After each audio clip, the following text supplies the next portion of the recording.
Mike Fouhy. Welcome back, everybody. Rockin' Roots with Jimmy B. Fox Sports 910 here at the CAZ Sportsbook, located at the CAZ Sports Bar at Casino, Arizona. Mr. Fouhy, it is Jimmy B. and Manuch. Rock is on vacation this week. How are you, pal? What's up, Coach? I'm doing well, fellas. Here we go. We just got a week to go until football gets going. So Yep. I'm excited. Hey, look, I'm really highly upset. Manuch was able to calm me down. I know what kind of presence you have in the media. Will you please tell Matt Ishbia to start making these deals during the week and not on Sunday? Hey, I work Sundays. What's the problem, you guys? If you're taking the weekends off, listen, those of us that work weekends when all the stuff happens, I actually got a chance to do a Zoom interview with Matt Ishbia on Saturday morning. He was up in Vegas. I was here, obviously, but he graciously accepted my request. So I had a good chance to spend about 10 minutes with him, and it was very enlightening. So the round table is alive and well on the weekends. I've seen it too, Fouhy, and Yeah. thank goodness they give you at least 3.5 minutes periodically for the Well, you know, updates. it's like I told you. It's like I told you guys last week. It's like you take every weekend off. You take Juneteenth off. You take anybody that sneezes day off. You've got Candy Day. It's National Chocolate Day. You take that off. Listen, I love the radio gig. I wish I had one because you guys get more days off than you work. Well, hey, I love Coach, it was National Ice Cream Day yesterday, but I did work. I got out there in the lab. But yeah, you forgot National Ice Cream Day because I am an ice cream monster, Coach. That's for sure. See, I know. I'm a lactose-free guy, so you know there's not much ice cream in my future. I got you. All right, here we go. A couple of questions for you. Number one, the trading of Campaign to free up a roster spot for center Bol is another solid move for the Suns to have more strength off the bench. Fact or Fouhy? Well, let me just clarify a couple of things here. The Campaign move was to San Antonio Spurs, and they flipped some second-round picks. Bol was a free agent, and then they traded with Orlando to pick up some more second-round picks. So Campaign goes to San Antonio for a second-round pick and cash considerations. And I will say this, I'm happy that they made that move. I just didn't think Campaign proved himself the last couple of years. I think he flashed during the NBA Finals in 2021 and that whole run to the finals. And then he's just kind of struggled to find his place. He's had moments where he looked okay, but then he just didn't seem like he was comfortable in what was going on. So I'm glad to see them move on from him. Nothing wrong with Cam. I thought he gave it all. He was hustler and brought some excitement to the court, but just wasn't the kind of guy they needed off the bench. Bol gives them some size, and obviously losing Bismack Biyombo, brings in some size there for DeAndre. And we'll see if DeAndre sticks around. Right now, it sounds like from talking to Matt on Saturday and then listening to Frank Vogel, sounds like DeAndre Ayton is in the plans right now. So we'll see. All right, Coach, question number 2. It would be wise for the Suns to go and get a traditional point guard since Saban Lee and Jordan Goodwin don't have the experience to be a table setter for Bill Booker and KD. Fact or Fouhy?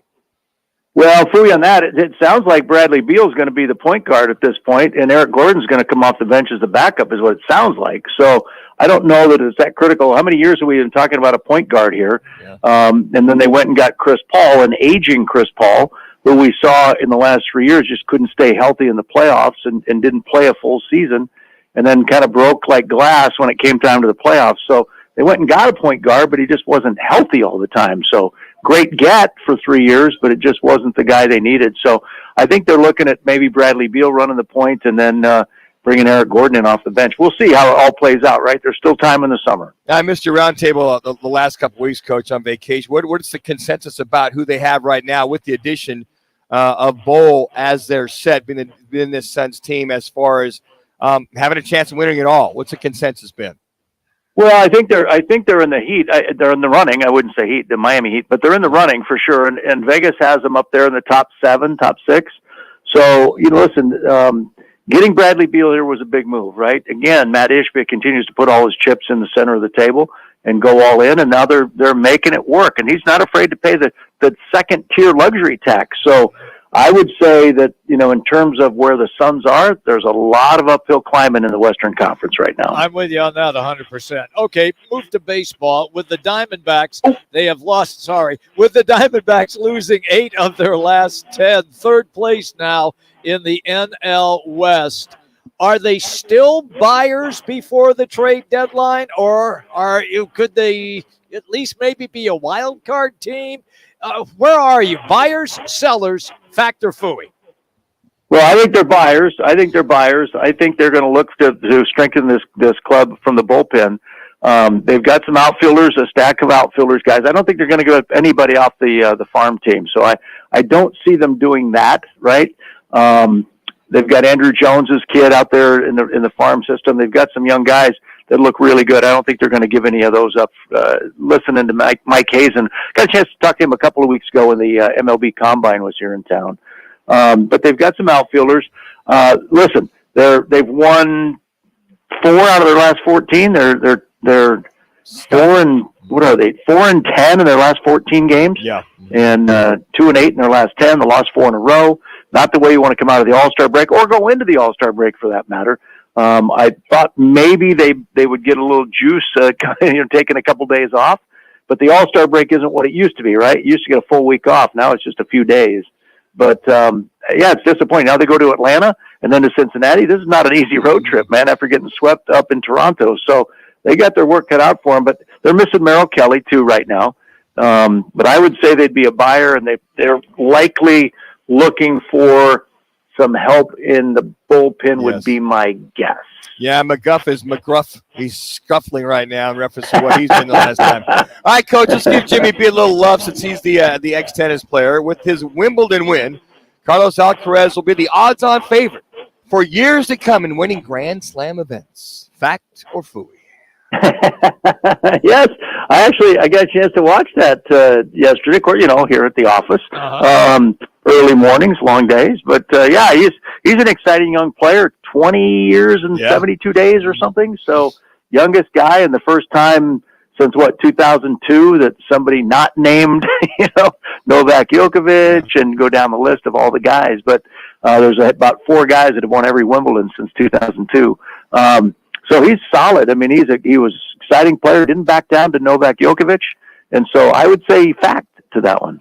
All right, this next one is all about minutes. So I'll tell you what I'm going to do. I'm going to digress. You want me to take this over? And I will let the former NFL QB bring you this Thank question. you so much, Jimmy. I thought it'd be good culture for you to give this statement here. But here you go, Coach. Question number 5 for Craig Fouhy, the sports director at Channel 15. By watching Netflix The Quarterback, will give fans a much greater appreciation of what NFL QBs must deal with each and every week. And Coach, will prove it is the hardest position in all of sports. Fact or Fouhy? Well,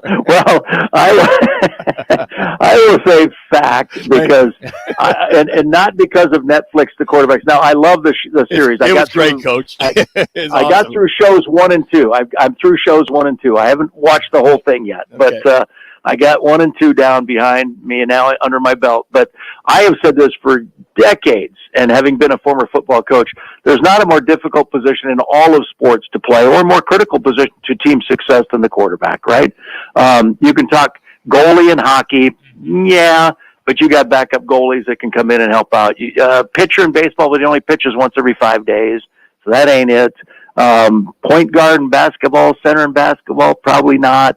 Because you can have shooters and forwards that are really good, like a Kevin Durant, a Devin Booker. So I think in all of sports, there's not a more important critical position for team success than the quarterback. And I'm talking Pop Warner, Little League, junior high, high school, college, professional. So in terms of watching the show, it's fantastic. I would highly recommend it. Gives you a great 3 minutes understanding of what they go through. And I just said this to my wife the other day. It's like, my God, when you see that and you see them mic'd up, you realize how tough those hits are, right? How many hits they take. It's incredible the stamina those guys have and the ability to just get back up and go play. But yeah, it's a fun show to watch. And clearly, to me, the quarterback has been and always will be the most difficult position to play. Let me give those offensive linemen some love. At the end of that, I should have put ... Could not have the success without the outstanding line in front of us, Coach Fouhy. So you got to give the love. No, yeah, listen, listen, the offensive linemen are the unsung heroes, and they Sure. get blamed when things don't go well. They get no credit when things go well. But I will say this: the offensive linemen have their hands tied, right? I mean, it's so tough to be 300 plus pounds and have to backpedal and not be able to grab somebody when the guy on the other side of the line is 280 to 310 pounds, and he can grab you and slam you around and move, and you're backpedaling. 2 minutes. Offensive line is a very difficult position, but the quarterback is still the key to your success at any level. Coach, you're looking forward to training camp getting underway in another week out at State Farm Stadium? I am. I'm going to listen to Kenny Dillingham talk here in about an hour and 18 minutes. He talks at 4 o'clock today as he gets ready to launch the week. Pac-12 Media Day on Friday up in Vegas. And then the Cardinals report on the 25th, next Tuesday. So, yeah, I'm always excited for camp, right? Football's back. You get to get up early, get out to practices, sweat your backside off out at ASU because they like to practice outside. Thankfully, the Cardinals practice indoors. Yes. Makes it a little bit easier on us. But, yeah, it's always fun. I can't wait. Football's back, and we've got our college football show coming back again for a 5th year on Saturday nights. Nice. And that launches August 26th, week 0, with Mark May, the fabulous Mark May. So we're back in the 1 minute. 1 minute. Excited about all that. And real quick, Coach, I know you got a lot going on this week. What are some of the things for the Sun Devils and/or Cardinals camp? The stories in the back of that craw one, Coach Fouhy, you want to dive into once camp starts? Oh my gosh, it's pretty easy, isn't it? I mean, you got a 33-year-old head football coach at ASU who's never been a head coach. You've got a brand new staff and a number of those guys out of high school. Over at the Cardinals facility in Tempe, you've got a 40-year-old first-time head coach. You've got an offensive coordinator in Drew Petzing that's never been an offensive coordinator. You got a 30-year-old defensive coordinator, Nick Rawlis, that's never been a defensive coordinator. I mean, it's all about inexperience, right? And how many games will you lose this season because you just don't know yet, right? You don't know what you don't know. And so I think there's a lot of storylines just surrounding the coaches and the leaders of those programs. And then obviously the Kyler Murray situation with the Cardinals, NFL draft. Did the Sun Devils do enough in recruiting to get a team on the field? I mean, their schedule is brutal to start. Yep. So after Southern Utah, it's Oklahoma State and Fresno State and USC. That's not fun for anybody. And by the way, speaking of Fresno State, looks like former Chandler quarterback Mikey Keene, who was just named the newcomer of the year for that conference, could be the starting quarterback for that Fresno State. Wow. There you go. Storylines. I like this, Manuch. See, you radio guys, when you get time off, you get to investigate all that stuff. Hey, we help you out, Coach, as much as we can. Once July, I know. I appreciate that. Once training camp hits, I'm like, it's Christmas every day with college football, national football. It all is. But always appreciate your time, Coach. We appreciate it. We'll talk to you next week. You got it, fellas, anytime. Thank you. You got it. There you go. There you go. Factor Fouhy right there. You can always watch Craig on ABC 15. Hey, we're broadcasting here in